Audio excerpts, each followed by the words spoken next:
હે આપણા ગઢા ભલામણા ટાંટિયા તોડી તોડીને મરી ગયા, આરું જોડું નથી જડ્યું. અને હું તો અત્યારે આમ જોઉં ને તો ઓલા કાગળિયા વીણતા હોય એના હાથમાં તરી 30,000 મોબાઈલ છે. બોલો આપણે એમ તો ઘરું જીવે એવું આવ્યું ને કાંઈ છોકરા કાજુ બદામની વગેટ કરે. બોલો આપણને પારલે નથી ચડ્યું. પણ સમયની બલિયારી, સમય બડા બલવાન નહીં પુરુષ બળવાન. કાબે અર્જુનને લૂંટ્યો હોય, ધનુષને હોય બાણ. જેને સમય આપ્યો છે ઈ જ બાપુ સમય લઈ લે, વાર નહીં લાગે. એટલા માટે બાપુ મોજ કરવાની વાત છે. મને તો એમ થાય શું ઘટે છે, આખી દુનિયા હજી રોવે જ છે. અમારી પાસે આ નથી ને અમારી પાસે આ નથી ને અમારી પાસે આ મરો ન હોય તો શું જોવે છે એ નથી, શેઠો જ નથી, આમ શેઠો જ નથી. અરે જીવે એવું આવ્યું મારા બાપ, 2 ટાઈમ રોટલો નથી જડ્યો આપણા ગઈડાને, આપણા વડીલોને. અત્યારે માણાને એક હેઠે પગ મૂકવાનો નથી. જેટલા માણા એટલા વાહન, જેટલા માણા એટલા મોબાઈલ, જેટલા માણા એટલા રૂમ. કોઈને કાંઈ ઘટતું જ નથી. ખાવા ધાન નહોતું, પહેરવા કપડા નહોતા, તોય આપણા વડવાએ બાપુ એમના મા બાપને આશ્રમમાં મૂકવાની વાત ન કરી. મને તો પીડા એ જ છે. હું તો ગમે ત્યાં પ્રોગ્રામમાં જાઉં, મારી એક જ ભલામણ હોય કે માને અને બાપને જાણો છો. હાથ જોડીને વિનંતી કરું છું. બાકી બાપુ છે ને દુનિયામાં આખી દુનિયા સ્વાર્થી છે. માન બાપ જેવા બાપુ ભગવાન આ દુનિયામાં ક્યાંય છે નહીં. આંટો મારવો હોય તો મારો, કોઈને ભગવાન મળ્યો નથી. પણ માના અને બાપના એક આશીર્વાદ છે ને, વિધિના ચકડા ફેરવી ન નાખે તો બાપુ મને ફોન કરજો. મા બાપ જેવા ભગવાન આ દુનિયામાં ક્યાંય નથી. કોઈ જો વાત કરતો હોય તો ખોટી વાત છે. તમે સુખી થાઓ, તમારું ગાડું વ્યવસ્થિત હાલે, અંતરથી જો કોઈ ચિંતા કરતું હોય તો તમારી જનતા બાકી હગો ભાઈએ રાજી નથી. તમે સુખી થાઓ. માં તો માં છે ભલા મને. મને તો એમ થાય શું માએ આપણી પાછળ સમર્પણ કર્યું છે. એક લોહીનું દૂધ કરીને તમને મને પાયા હોય, બાપુ દેહ જોઈ જોઈને આપણો દેહ બનાવ્યો હોય, અને ઈ માં એ બાપ જો રોટલા વગીરનો આટા મારતો હોય તો જિંદગીમાં ગાડું ન હાલે પાટેરા. જ્યાં દોડવું અહીંયા દોડજો. ગમે એટલા રૂપિયા હોય, ગમે એટલા વાહન હોય, ગમે એટલી વગ હોય, બાપુ જિંદગીમાં કોઈ દી સુખી ન થાવ આપણી ગેરંટી. કોઈ પણ હું તો ન્યા સુધીની વાત કરું કે તમે બહાર જાઓ અને તમારી માને પગે લાગીને જાઓ ને, આખી દુનિયામાં ક્યાંય પગે લાગવાની જરૂર ન પડે. બાપુ મારી સાથીમાં ડામ દઈ દઉં. માને પગે લાગવા જાઓ પછી ભોળિયા નાથને ન લાગો ને તો ભોળિયો તમને કઈ ન કરી શકે. ઈશ્વરને બાપુ માનું એટલા માટે સર્જન કરવું પડ્યું, ઘરે ઘરે હું નહીં પૂગી શકું. આટલી બધી સંખ્યામાં મારી માવડીઓ બહેનો બેઠા છે. એટલે ખાસ કહું કે તમે તો શક્તિઓનો અવતાર છો. તમે ધારો તો આજે બાળીને ભસ્મ કરી દો એ તાકાત છે તમારામાં. પણ હવે જે ફેશને દી ઉઠાડ્યો છે કોને કેવું? ભલે તમને ભગવાને આપ્યા હોય વાપરજો, મને કઈ તકલીફ નથી. પણ દેહના પ્રદર્શન ન હોય. માવડીઓ દેહના બાબુ તમે, હું તમને એક રામાયણનો દાખલો આપું કે સીતાજી લક્ષ્મણ રેખાને ઓળંગી ગયા અને સીતાજીનું કે હરણ થયું. તો તમે એમ માનો છો કે સીતાજીમાં શક્તિ નહોતી? હે, મિથિલા નરેશની દીકરી બાપુ અગ્નિનો ગોળો હતો. રાવણ માથે એની દ્રષ્ટિ પડે તો આ ધરતી ઉપર બાપુ રાવણની રાખ ન પડે. ઈ માં ભગવતી જોગમાયા હતી. પણ તમને અને મને આજની દીકરીને કેળો પાડ્યો કે જે લક્ષ્મણ રેખા ટપી જાય ને એનું આ દુનિયામાં હરણ જ થાય. બાપુ રાવણ ગામો ગામ છે, મરી ગયા એમ મનો રહેતા.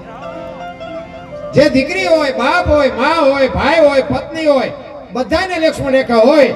પણ લક્ષ્મણ રેખા જે ટપી જાય ને એનું બાપુ આ દુનિયામાં હરણ જ થાય. પછી ભેગું ન થાય ગમે એટલું દોડો. રામાયણ છે ને બાપુ છે કઈક જુદી, દુનિયાએ ચિતરી નાખી જુદી. રામચંદ્ર પરમાત્મા કે ઓલા હોનાના હરણને મારવા ગયા. હોનાના હણિયા હોય તમને કેમ લાગે? અત્યારે આવ્યો તો અત્યારે આપણે ન માનીએ કે હોનાના ધણિયા નહીં હતા હોય. રામને નહીં ખબર પડી હોય કે હોનાના હરણ ન હોય. પણ તમને ને મને શાન કરી છે કે જે મોહની વાયા દોડે ને એનું વાયા ઘરમાં પતન જ થાય. બાપુ જો રામ ન ગયા હોત તો સીતાજીનું હરણ ન થાય. મોહની વાયા જે દોડ્યા છે ને બાપુ એનું પતન જ થયું છે. રામાયણ છે કઈક જુદી, દુનિયા ચિત્રે છે જુદી. સીતાજીને રાવણ લઈ ગયો ને બાપુ માં કઈ લઈ ગયો છે તોય જગત ગમે એવું બોલે છે. અને લંકામાં સારામાં સારી જગ્યા અશોક વાટિકા હતી. અશોક વાટિકામાં માને રાખ્યા. અને એ સીતાજીને લીધું ત્યારે માં કીધું તું માં તું આવ્યો ને તો મારો બાપ આવે અને એ મને મારે તો મને મુક્તિ મળે. અને એના ઘરમાં હું જેવી તેવી ચોરી કરું તે મને મારે નહીં, તું આવ્યો તો જ ઈ આવે. આખા કુટુંબ પરિવારનો જેને ઉદ્ધાર કર્યો ઈ રાવણ. રામાયણ તો રામાયણ છે, રામને ધક્કો કરાવે એવો બ્રાહ્મણ, 4 વેદનો અનુભવી. પણ જેને જેને બાપુ હમ આવ્યો છે ને, પછી પૈસાનો હોય, વાહનનો હોય, સત્તાનો હોય, સીટનો હોય, થોડું સાંભળું આપ્યું હોય એનો હોય, મોટું કુટુંબ હોય એનો હોય, જેને જેને અહમ આવ્યો ને બધાય બાપુ ગલોટિયા ખાઈ ગયા છે. કંસ, કૌરવ ને રાવણ જેવા બાપુ આ ઈશ્વરને જો નીચે આવીને માઇક કરવું પડતું હોય, એ જો જોડધાણી થઈ ગયા હોય તો તમારી મારી શું હેસિયત હતી? ઈ હરણાકશને એમ થાય કે અમારે દુનિયામાં તપ ગમે એટલું કરવું પડે પણ મરવું નથી, એવું બાપુ ઘોર તપ કરે. બ્રહ્માજી પ્રગટ થાય અને હરણાકશને કહે છે કે માગ શું માટે આટલું બધું તું તપ કરશ? તું માગ, ઈ તને આપું. ત્યારે હરણાકશ કહે છે કે મારું મૃત્યુ ન થાય એવું કરો. તો બ્રહ્માજી કે ભાઈ ઈ કેમ પતે? જે જન્મે એને મરવાનું જ હોય. એ કે તો ના પાડો. હવે ના પડાય એવું નતું. તો કે કાંઈ વાંધો નહીં, હાલને કંઈક વિચાર્યું. તો કે એમ નહીં, લખી દો. રાવણ કે ભાઈ જો આમાં તેથી નિયાળ્યું હોય કે મને ખબર નથી. એવું પાછું બધું કોઈ ફોન ન કરતા. આ તો પાછું બધું વિચારવા જેવું છે. બ્રહ્માજીને રાવણ કહે છે કે મને માફ કરજો, હરણાકશ કહે છે કે લખી દો. એટલે બ્રહ્માજીએ કીધું તું લખ અને હું હેઠે સહી કરી દઉં. પછી લખ્યું બધું. આપણે કહે ને રાતે નહીં, દીએ નહીં, ઘરમાં નહીં, બાર નહીં, લોટે નહીં, લાકડે નહીં, બધું લખ્યું. પછી કીધું વાલો આમાં સહી કરો. એટલે બ્રહ્માજીએ વાંચ્યું કે હરણાકશ રહી નથી જાતું, જોઈ લે. એ કે ના કાંઈ નથી રહેતું. એ કે જોવું હોય જોઈ લે, બાકી ઉપાડી લેવાનો છે, વાત પાકી છે. એ કે કાંઈ નથી, અને સહી કરી દીધી. કે હાલે આ દસ્તાવેજ રાખ. હવે આપણને ભગવાન મળ્યો નથી ને એટલે ઠેકડા મારી છે. હવે એને ભગવાન મળ્યા પછી એને ઠેકડા કેવા માર્યા છે? હું થાય ચારે બાજુ, હું જ કરું છું, હું જ બધાને જીવાડું છું, હું જ બધું હલવું છું. નિશાળમાં શિક્ષકો ભણાવે કે આ બધું જે કઈ કરે એ બધું રાજા જ કરે છે, રાજા જ કરે છે, રાજા જ કરે છે. નિશાળમાં પ્રહલાદ ભણવા ગયેલો ને બાબુ, પ્રહલાદ ઉભો થયો. આપણે કહે ને કે કોઈને કોઈ ન પોગે એનું પેટ પોગે. પ્રહલાદ ઉભો થયો. કે આ બધું રાજા જ કરે છે? તો કે હા. તો કે હવારે હુરત નારાયણ ઉગે રાજા ઉગાડે છે? આ વરસાદ વરસે છે રાજા વરસાવે છે? સાહેબ કે તારા બાપા કે છે ભાઈ કે અમને ખબર છે, અમારે ક્યાં જવું? સાહેબ હરણાકશભાઈ આવીને કહે છે કે આખી દુનિયા માને છે પણ તમારો છોકરો માનતો નથી. એ હરણાકશ બાપુ પ્રહલાદ ને ઘરે આવે ને બધું પૂછ્યું, પછી રૂમમાં પૂરી દીધો. અંધારી ઓરડીમાં પૂરી અને તાળું મારીને પછી કહે છે કે આમાં તારો ભગવાન તને કેમ ખવડાવવા આવે છે એ જોઉં. એક દી એક રાત, બીજો દી બીજી રાત થઈ.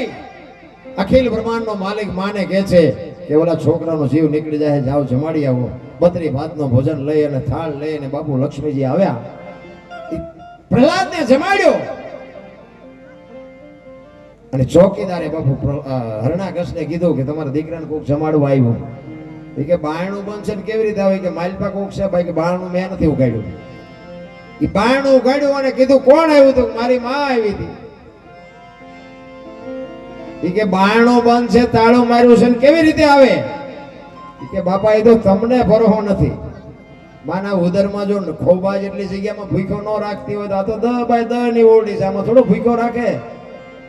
તમને વિશ્વાસ નથી. અને હરણાકશને વાઢ્યો હોય તો લોહી નો નીકળે. ખરો આ તો મારો દીકરો મને નડવાનો. પછી થાંભલો ધકાયો અને થાંભલાને બથ ભરાવી અને નરસિંહ રૂપ પ્રગટ થયું. અને એ હરણાકશને ખોળામાં લઈ અને અખિલ બ્રહ્માંડનો માલિક કહે છે કે હરણાકશ તારો દસ્તાવેજ કાઢ. અને ઢીસણ ઉપર બેહારીને કીધું કે ધરતી ઉપર છો કે ઉપર છો? તો કે ના, ધરતી ઉપર નથી, ઉપર નથી. દી આથમવાનો ટાઈમ હતો. એ કે રાત શેક દિવસ છે? કે રાતે નથી ને દિવસે નથી. ઉમરા વચ્ચે રાખ્યો. એ કે ઘરમાં છો કે બહાર છો? કે ઘરમાં નથી ને બહાર નથી. આમ નખ દેખાડ્યા. એ કે લોઢું છે કે લાકડું? કે લોઢું નથી ને લાકડું નથી. તો કે મારા એમ નજર કર, હું માણસ છું ઢોર.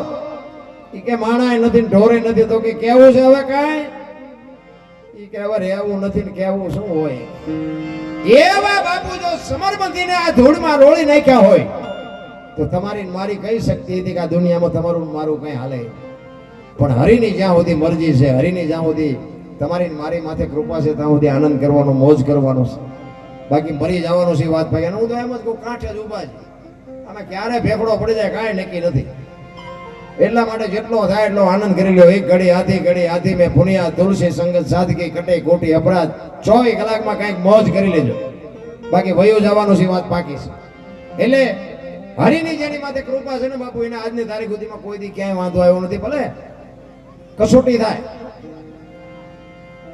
પરાજિત કરી શકે પરાસ્ત ન કરી શકે એને પરેશાન કરી શકે બાપુ પરાજિત ન કરી શકે જેટલા મહાપુરુષો છે ને ગમે એવી કસોટીઓ આવી ને તો કોઈ થાક્યું જ નથી અને હરિને મેળવે પાર કર્યો છે હરી તું કરી જાજો દીકરા કાપવાની જરૂર પડી દીકરા કાપ્યા બૈરા આપવાની જરૂર પડી બૈરા આપ્યા કરવત મુકાવ્યા ઝેર પીધા જેલમાં ગયા હુળીએ ચડ્યા કાંઈ પાછો પગ નથી પીડ્યો પણ જેની માથે હરિની કૃપા હોય એટલે કરે છે શાસ્ત્ર દ્વારા વેદો દ્વારા પુરાણ દ્વારા પણ અમુક વાતો બાપુ હજી લગભગ નથી સમજી ગયા હું જ નથી સમજી કે મારું જેમ હાલે મારો રામ જાણે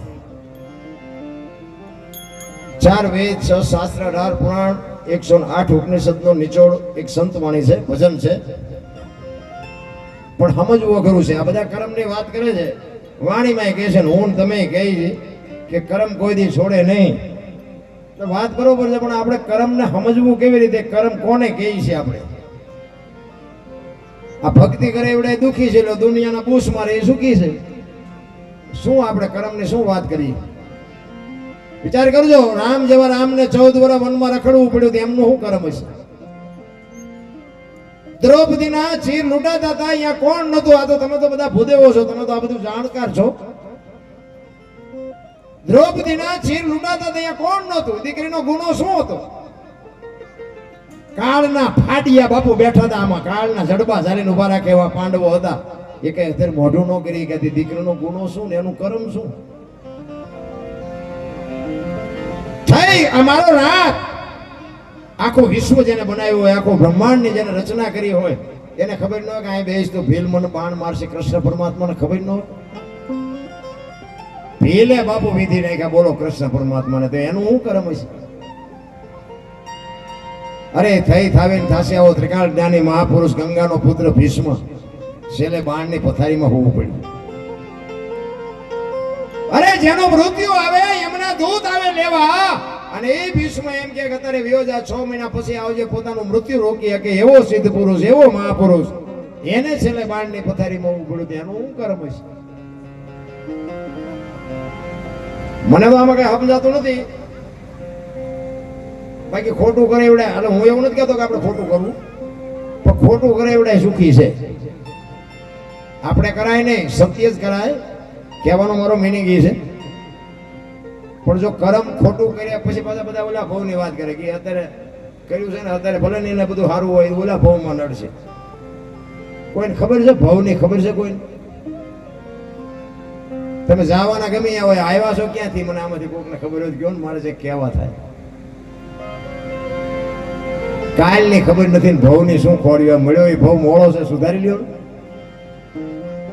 આ તો બધું છે ને બધા કે સ્વર્ગમાં ઇન્દ્ર ભગવાન સોનાના સિંહાસન ઉપર બેઠા છે અહીંયા ઇન્દ્રની અપસરાયું છે અહીંયા નાચ કરે છે અહીંયા ફુવારા છે તો અહીંયા કોઈક જી આવ્યું હોય કોને પગ ઝાલવા મારે ભલે હું એવું નથી કહેતો ખોટું છે મારે તો 1-2 જગ્યાએ આ મેં વાત કરી હતી ને તેમાં 1-2 ઠેકાણે ફોન હોત આવ્યા એ કે તમે કહો છો સ્વર્ગમાં ઇન્દ્ર નથી ને આમ નથી ને ફલાણું નથી ને કે આવું કોઈ હોતું હોય તમે તમને મળ્યા હોય ભલે ભાઈ મેં ફાયરા નથી એટલે હું તેમ જ કહું મેં ઇન્દ્ર નથી ફાડ્યા તમને કીધું તમારા ફોન આવતો હોય છે તમારે કઈ આપલે હશે મેં નથી ફાડ્યું એટલે કહું છું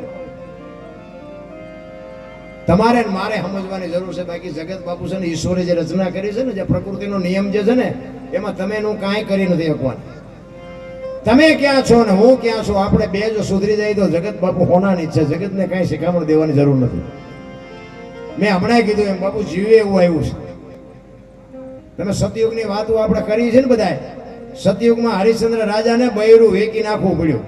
કાશીની બજારમાં રીંગણા વેચીને બૈરું વેચવું પડ્યું. આપણે હજી બૈરા વેચવાનો વારો ન થાય. તો સતયુગ કરતા આ યુગ શું ખોટો છે? અને જ્યાં ધર્મ ધ્રુજ્યો, જ્યાં પુરુષ નથી આવી ગયો ને, આ બહેનોને એટલા માટે હું કહું છું, ત્યાં બાપુ દીકરીઓએ આબરૂ રાખી છે. તમે કહો તો હવાર સુધી તમને દાખલા આપો. જ્યાં પુરુષ થાકી ગયો, જ્યાં ધર્મ ધ્રુજી ગયો, પુરુષના ટાંટિયા ન આમે, તેથી બાપુ માં ભગવતીએ હાથમાં લગામું લીધી છે. એક નહીં, એવા 100 દાખલા છે. ભાઈમાન મામાન બાપમાં તો બાપુ ધરતી ને આસમાન જેટલો ફરક છે. માં છે ને, એ માં છે. માનું જે સમર્પણ છે, માનો જે ત્યાગ છે, માની જે મમતા છે, એની આખી વાત જ મારા રામ જુદી છે. પારકા પોતાના કરી શકે ને, એ બાપુ માં કરી શકે. તમે જો 9 મહિના માં ઉદરમાં રાખે, એનો જન્મ આપે, એનું લાલન પાલન કરે, બેહતા બોલતા ખાતા પીતા બધું માં શીખવાડે. અને નામ વાય બાપાનું લાગે. બોલો, માનો ભોગ છે એટલો બાપનો નથી, આખી દુનિયાને ખબર છે. પણ માયુએ સમર્પણ કરી દીધું કે આની વાય એના બાપાનું રાખો. શું કામ? કે આ કપાતર પાકે દારૂની કોથળી તોડીને ધૂળમાં માછું ગાલીને પીડ્યો હોય, અને કોક એમ કે કોનો છે, ફલાણી માનો છે, મારા ખોળિયામાં જીવ નહીં રહે, કે એની વાય બાપાનું રાખો. ઈ માનું સમર્પણ, ઈ માનો ત્યાગ. અને હારા દીકરા છે ને, એની વાય માનું લાગે. તમને ન ખબર હોય તો કહું, હનુમાનજી કોનો, અંજનીનો, કર્ણ કોનો, કુંતીનો, ભીષ્મ કોનો, ગંગાનો, શિવાજી કોનો, જીજાબાઈનો, ગાંધીજી કોનો, પુતળીબાઈનો. હારા હારા માના બગડેલા આપણા. માન બાપમાં તો બાપુ ધરતી ને આસમાન જેટલો ફરક છે. માં તમે જોવો ને, બધે ઉપર બેઠી છે. ધજામ ને આરાસોમ ને પાવાગઢ ને ચોટીલા ને બધે માં ઉપર બેઠી. શું કામ? મારા સંતાનની નજર રહે એટલે. બાપા બધા ભોયરામાં રિયા સલમું દાબે છે, તંબાકેશ્વર ને રફાળેશ્વર ને ભોયરેશ્વર રિયા. માન બાપ છે ને, માં છે, માં છે ભાઈ. હું તો એમ કહું છું કે માં ને બાપ ને જાળવું છું. બીજી આવું તો બધું શિક્ષા કરો છો, સારું છે. આ ન કરતા એવું નથી કહેતો, પણ આવું કદાચ નહીં આપણે કરીએ કે તો હાલશે. અને આપણી માને બાપુ બીજા રોટલા નહીં દે. આપણી માને આપણે જ જાળવવી પડશે. હું તો બહેનું નહીં કહું, તમારા લગ્ન થઈ ગયા હોય તો તમારા સાસુ સસરાને હાચવજો. અને એને હાચવશો ને તો જ તમારી પેટી હારી થાય.